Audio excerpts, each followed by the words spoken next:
with green sleeves, TJE Racing's King of Light, Marco Gianni, rider of our first winner this evening, this time teaming up with Stuart Williams with number 9, King of Light. Bolognese is next down for owner Peter Mellett. Ross Orion, the other rider to have been successful so far this evening, is riding here for Rafe Beckett in the hoop colours of red and blue with a white cap. Number 7 is Cindy Lou Who, Wayne Clifford. William Carson and Tony Carroll, the combination here. Tony looking for his second winner of the evening.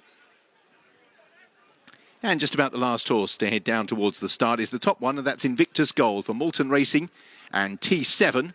Tom Marquand riding for Tom Clover on Invictus Gold, who is in striped colours of pink and black with a white set of cheek pieces. Number 8, Divine Libra, is the horse that doesn't run here. And they're making their way down, as I mentioned, to the 6 furlongs, 1,200 metres, 3/4 of a mile start, whichever way you like it. Update you with how the market is developing. And Fandom, who was 11-2 actually last night, has halved in price to 11-4. By contrast, Regal Envoy's double in price from the overnight price, from 5-2 out to current 5-1. Cool Angel is priced at 11-2. Invictus Gold, number 1, is an 8-1 chance. Number 2, El Bodon, is 10-1. 4, Bolognese, is 10-1. Also 7, Cindy Lou Who, 10-1. And 9, King of Light, 10-1, popular price. Rydell Frosty is 12-1. And Baldemiro, the outsider, at 22-1. So the 10 runners for our feature race, the Fitzdares Sprint Series Handicap, are on their way to post. 7 o'clock is the off time for race number 3, and that is round about 3.5 minutes away. And this, I mentioned, is one of the higher value and higher rated of the qualifiers. So all of these will get into the final if they finish, I think it's in the first 6 here. The final not that long away. Now, whether they would have that as their main objective, because you're very vulnerable to a improving sprinter who gets into the bottom of that particular race. Let's have a look at a few. Invictus Gold chased home the Wokingham winner at Newmarket early on in the season, then was a little further behind the same horse, and then at Epsom ran well, staying on over 6 furlongs to nick second close to the end. Soft ground that day. That might be the slight concern, is whether or not the ground is a little bit on the fast side. El Bodon, who won twice at Kempton, late last year and early this, as a result hiked in the weights 92-98, but is just working back to that mark now of 99. The surprise gambler of the day in many ways has been Fandom, who wasn't on the right side in the Wokingham, and raced prominently in that group. Now, whether people have got carried away with that, he'd won at Thirsk the time before. I'm not too sure. He came from Joseph O'Brien. You've got to be pretty good to improve one from Joseph's, but Fandom is coming here out of stall number 9. Bolognese, who won 2 starts ago at Ascot, but went up in the weights as a result. His mark was compromised by that victory as a juvenile in that very valuable sales race, which connections, I'm sure, don't mind, but it did make it harder for him. Regal Envoy goes well here. Won here last time. He is the potential improver. His races have been over 5 furlongs, but if he's going to get 6, then these sort of speed conditions will suit. Cool Angel, who had a fantastic time last year and has just struggled to regain that form for Mick Appleby so far this campaign. He did run pretty well at Newmarket in April and showed that on that he was not just an all-weather horse, which you could have argued prior to that. Cindy Lou Who, similar sort of profile. Good wins for Tony Carroll last year. Has ridden a bit high in the weights, particularly an 11 hike. She paid for getting placed in a listed contest at Bath.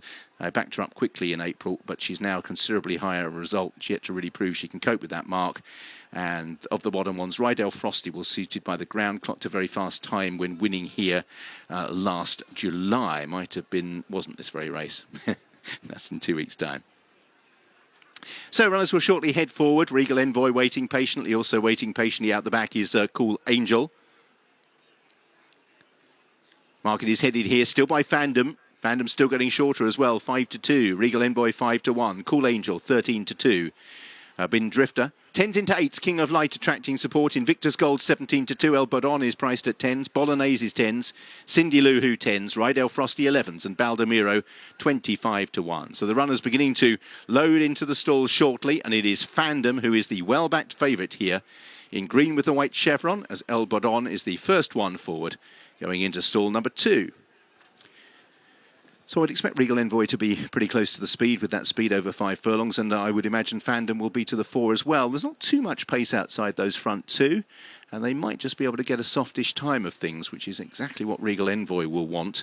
Regal Envoy's in 7 and Fandom's in 9, so Fandom is further off the running rail, which might prove to the advantage of Regal Envoy. I wouldn't say the rail is anywhere Golden Highway, it is just that if you're trying to last home, not wandering around in the centre is helpful. Cindy Lou Who goes in to join Regal Envoy. Baldemiro about to take place in the stalls as well for promising apprentice Connor Whiteley. His claim now down to 5. Goes forward. Rydell Frost is in the stalls. Elbadon is in the stalls. About to be joined by the well-supported Fandom. Cool Angel in the noseband as well. So I think there's possibly 2 or 3 more to go forward. Next one is Invictus Gold. Bolognese. And one out the back is King of Light. King of Light one will be the last for our feature race. The Fitzdares Sprint Series Handicap. It's run over 6 furlongs and King of Light into stall 10. So we are all set.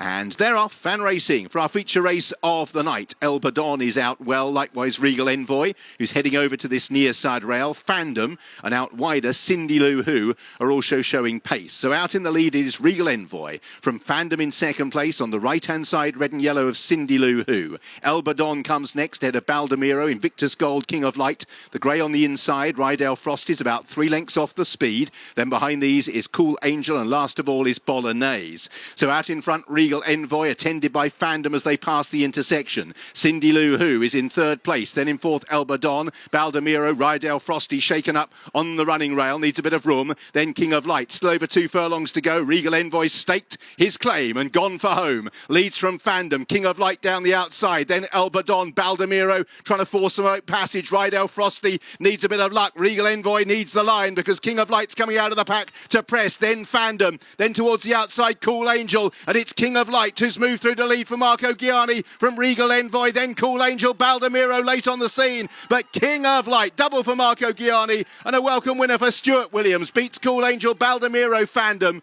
then back in 4th place, Cindy Lou Who just ahead of Rydell Frosty.